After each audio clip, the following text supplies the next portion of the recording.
Meus queridos, que a paz do nosso Senhor e Salvador Jesus Cristo, que excede todo entendimento, esteja com você. Estamos aqui mais uma vez para passarmos a nossa lição da Escola Bíblica Dominical em nossa aula preliminar, aqui lição de adolescentes, lição de número 12, de 20 de março de 2022, que tem como título Salvos para mudar o mundo. Como é que se alcança a salvação e a partir de alcançar a salvação, fica quieto, não faz mais nada? Nós vamos ver hoje. A nossa leitura fica em Marcos, capítulo 16, versículo 20. Os discípulos foram anunciar o evangelho por toda a parte e o Senhor os ajudava e, por meio de milagres, provava que a mensagem deles era verdadeira. Desde já eu peço as orações dos santos, porque acreditamos nas orações, que a oração de um justo pode muito em seus efeitos. Continue orando por nós. Você que está assistindo nesse momento aí, se inscreve aí no canal, dá o seu legal, comenta aí, compartilha para a honra e glória do nome do Senhor. Vamos iniciar aqui naquele jeito tradicional. Ok. Que é a lição de número 12, salvos para mudar o mundo.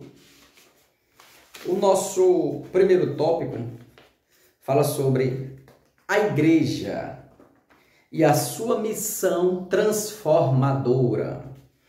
O subtópico de número 1 diz: a igreja primitiva em Jerusalém. Após o batismo com o Espírito Santo, os cristãos primitivos em Jerusalém experimentaram um grande avivamento. Eles estavam dispostos a falar de Jesus incansavelmente, compartilhavam seus bens uns com os outros, de maneira que não havia entre eles quem tivesse necessidade de roupa ou de comida. A gente vê ali a partir de Atos, capítulo de número 2. Então vamos lá. Aqui, a lição de número 12, salvos para mudar o mundo. A missão da igreja. Qual é a missão da igreja? Do nosso Senhor Jesus Cristo, que instituiu a igreja. Deus instituiu a igreja.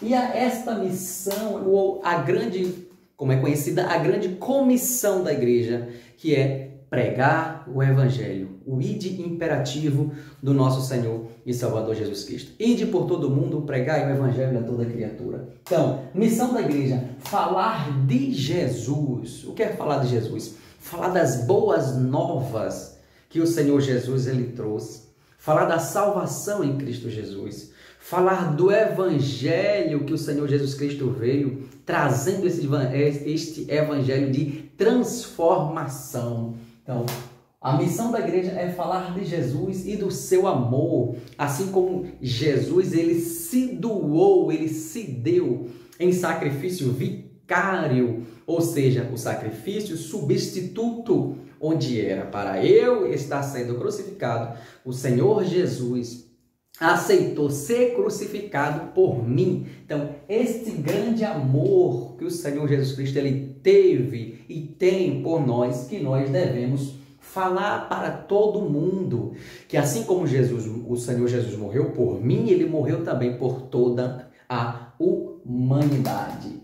Por isso que a igreja, para fazer eu cumprir esta missão, é necessário que ela esteja avivada, assim como aconteceu ali na igreja primitiva, no início que o Senhor Jesus disse para os seus discípulos ficar em Jerusalém até que do alto fosse revestido de poder, receberam o poder do alto, o revestimento, e a partir dali era para os discípulos continuar anunciando aquilo que Jesus Cristo tinha anunciado. O Senhor Jesus Cristo agora sobe aos céus, é assunto aos céus, fica agora a missão da igreja, falar do amor de Jesus Cristo, falar das boas novas de salvação. Então a igreja precisa estar avivada, a igreja precisa estar disposta a ir onde quer que seja, pregar a palavra do Senhor.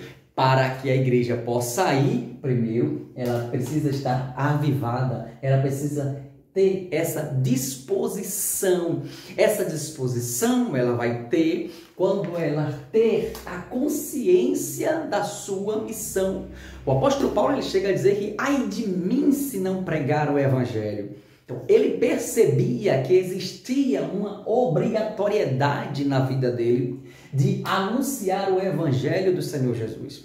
E esse evangelho, para eu anunciar, eu tenho que estar disposto, a igreja tem que estar disposta, que seja pela manhã, que seja pela tarde, que seja pela noite, cheio de disposição. Aquele que tem disposição para fazer algo, não importa o horário. Pode ser pela manhã cedo, pode ser pelo meio-dia, pode ser pela tarde, pode ser pela noite. Ele vai por quê? Porque ele tem disposição.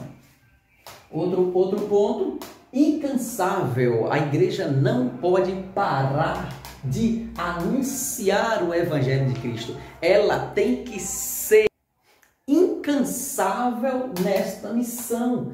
A igreja não pode parar de pregar o evangelho do Senhor Jesus Cristo.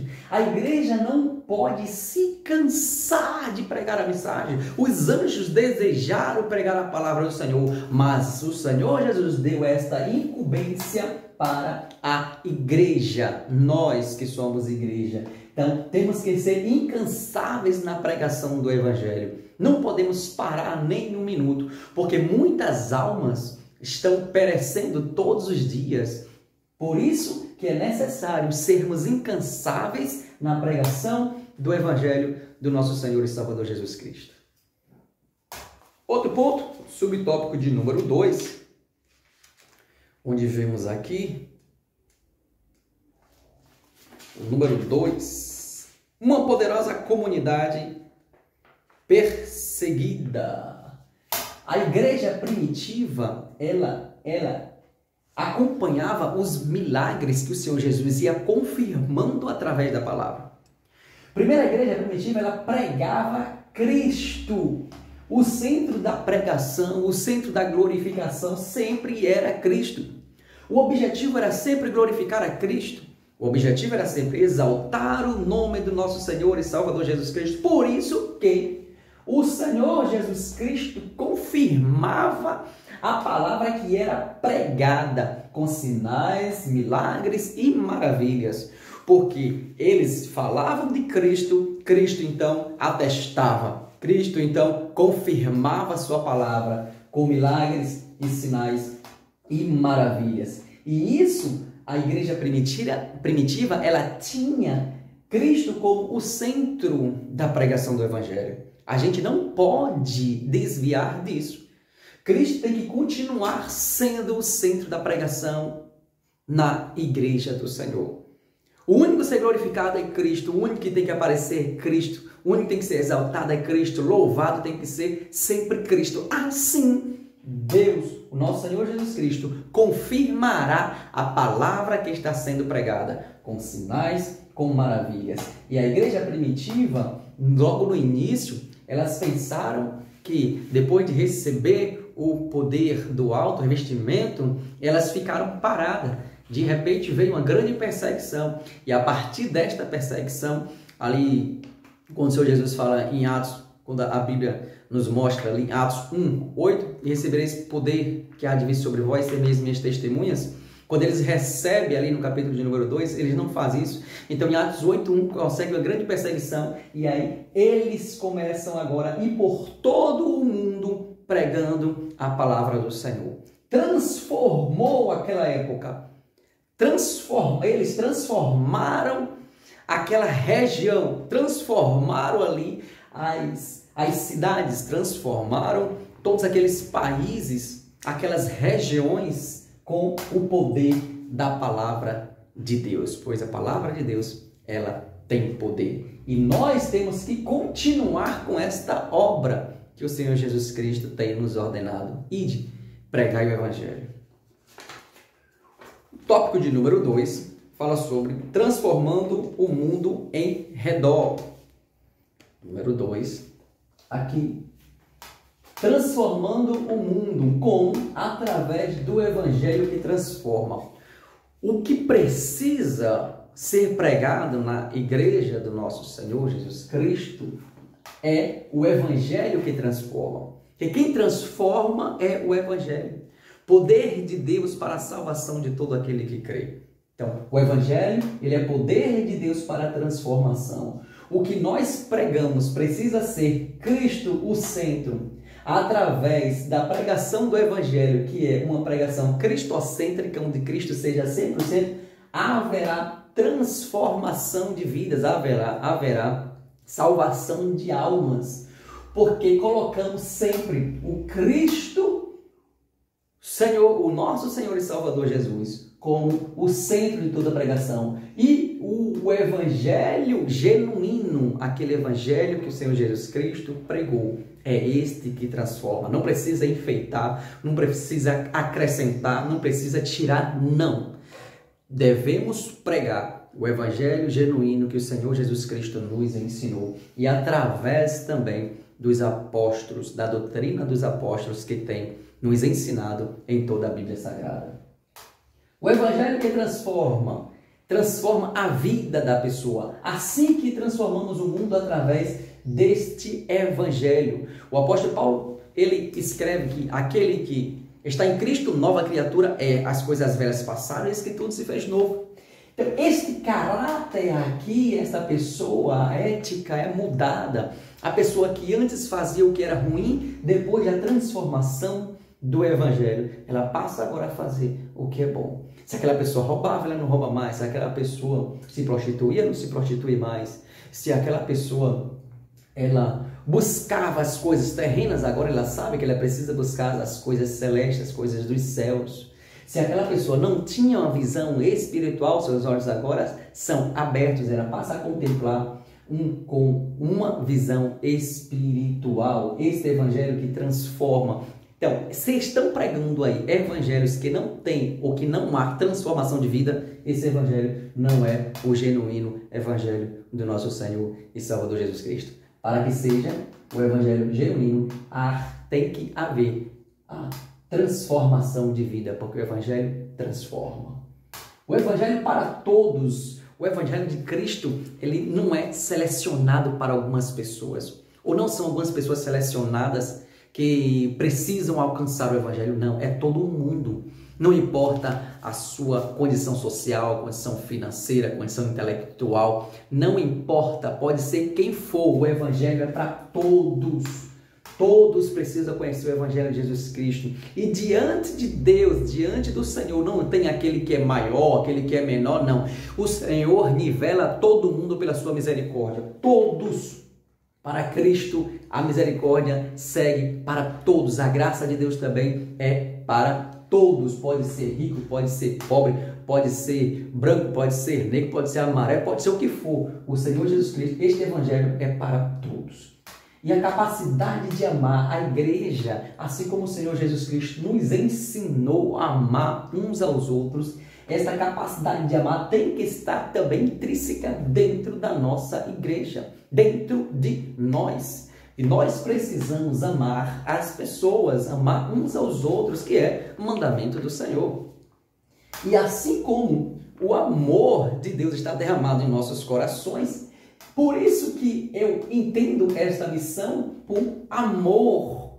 E este amor que o Senhor Jesus Cristo derramou dentro de nós, que nos faz incansáveis e dispostos a pregar a palavra do Senhor Jesus onde quer que seja e a qualquer momento, a qualquer dia. Então, precisamos dessa capacidade de amar os nossos irmãos, de amar todos aqueles que estão ali ao nosso redor, assim como acontecia ali na igreja primitiva. Este amor, esta capacidade de amar, ela também não pode ser retirada, porque o amor de Jesus Cristo, o centro aqui da glorificação, ele está, o amor de Jesus Cristo está na igreja. E é através desse amor que nós iremos transformar o mundo, ou que precisamos para transformar o mundo.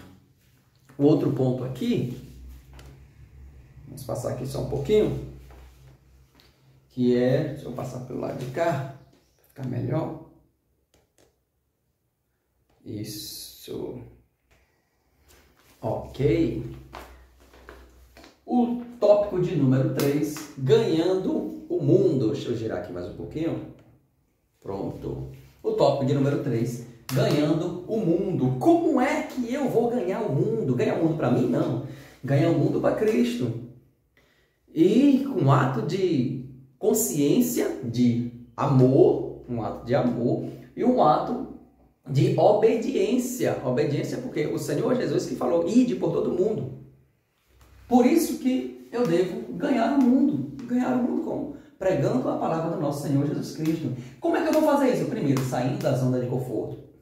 Eu não posso ser igreja de Cristo e estar sentado no meu banco esperando que as pessoas morram ou esperando que outras pessoas vá pregar o evangelho. Existe a missão transcultural que muitas pessoas não podem ir, mas pode orar e pode contribuir. Mas na nossa missão local, o evangelho que a gente precisa pregar, que nós devemos pregar, nós temos que sair desta zona de conforto. Se ficarmos aqui nesta zona de conforto, nunca iremos cumprir o ide do Senhor Jesus e nunca iremos ganhar o mundo. Então, o amor de Deus parece que não vai estar em nós. E nem a obediência do ide, de pregar a palavra. Então, eu preciso alcançar o mundo, saindo da minha zona de conforto, entendendo que o amor de Deus está derramado no meu coração e eu sei que as demais almas precisam aceitar a Cristo para que elas recebam ali o evangelho de transformação e tenham direito a uma morada nos céus. E eu tenho uma consciência de que esta é a missão que o Senhor Jesus Cristo deixou para a igreja. Então, tenho que sair da minha zona de conforto. Nunca as pessoas... Como é que as pessoas irão ouvir o evangelho se não há quem pregue? Como? Como ouvirão se não há quem pregue? E como pregarão se não forem enviados? Então, eu preciso ser enviados. Eu preciso levar a palavra para que as pessoas ouçam o evangelho de Cristo Jesus, as boas novas de salvação. Alcançando o mundo. Então, este evangelho precisa alcançar o mundo. Hoje, graças a Deus, a gente tem as grandes mídias que nos possibilita melhor de pregar o evangelho, como este vídeo aqui mesmo, pode circular o mundo. Compartilhando aí, pode circular o mundo, porque as pessoas precisam ser alcançadas pelo evangelho de Cristo. Mas só é a nossa localidade? Não. É a nossa localidade, aqui onde nós moramos, é a cidade próxima, é o estado próximo, é o país próximo. O mundo precisa ser alcançado pelo poder do evangelho de Jesus Cristo. Não parar, então, a igreja não pode parar, a igreja não pode descansar, a igreja não pode cessar, porque não é aqui o nosso descanso. Então, esta obrigatoriedade que o Senhor Jesus Cristo deixou para a igreja, ela não pode parar. E por isso que temos que estar dispostos e sermos incansáveis na pregação do evangelho. Não pode parar, a igreja ela tem que continuar andando na sua missão, pregando o evangelho do nosso Senhor. E o evangelho não muda. Passe geração entre geração, mas a palavra de Cristo permanece a mesma. Passaram céus e terra, mas as minhas palavras não hão de passar. Assim disse o nosso Senhor e Salvador Jesus Cristo. Aceitamos a Jesus. Quando aceitamos a Jesus, existem os nossos dois missionários, Daniel Berg e Gunnar Ving, das que fundou a Assembleia de Deus. Eles saíram da sua localidade, eles saíram de lá, do seu país, para pregar o evangelho do nosso Senhor e Salvador Jesus Cristo. Aonde? Aqui no Brasil. Daniel Berg e Gunnar Ving, que ele chegou aqui cerca do século XX, chegou no início do século XX, com o envio de dois missionários suecos. Eles eram suecos e eles veio receber essa missão de Cristo e vieram ao Brasil pregar o evangelho do nosso Senhor. Então, não pode parar. E esse mesmo evangelho que ele trouxe há cerca de quantos anos? Mais de 100 anos atrás, cerca de 100 anos atrás, é o mesmo evangelho que a igreja primitiva, cerca de 2000 anos atrás, pregava. E se Jesus não voltar, vai ser o mesmo evangelho daqui a 100 anos, 200 anos, porque a palavra de Deus não muda. A palavra de Deus ela não cai por terra, a palavra de Deus ela tem poder. A palavra do Senhor passarão céus e terra, mas as palavras do Senhor não vão de passar. Por isso que o evangelho não muda. O evangelho que foi naquele dia é o mesmo evangelho de hoje. Ainda que as pessoas tentem ou tragam que existe muitas localidades aí que está bem distante deste evangelho genuíno do Senhor Jesus Cristo. Mas cabe-nos defender e pregar o Evangelho genuíno do nosso Senhor e Salvador Jesus Cristo. Que Deus continue abençoando a sua vida, que Deus continue dando graça, fortalecendo, para que possamos incansavelmente anunciar as boas novas de salvação, a fim de que venhamos ver o mundo salvo. O mundo salvo. Venhamos mudar o mundo para a glória do nome do Senhor. Mudar o mundo como? Ganhando o mundo, saindo da zona de conforto, transformando o mundo através do Evangelho do nosso Senhor e Salvador Jesus Cristo. Que Deus abençoe a todos, continue orando por nós e até a próxima, se Deus permitir. Paz para todos.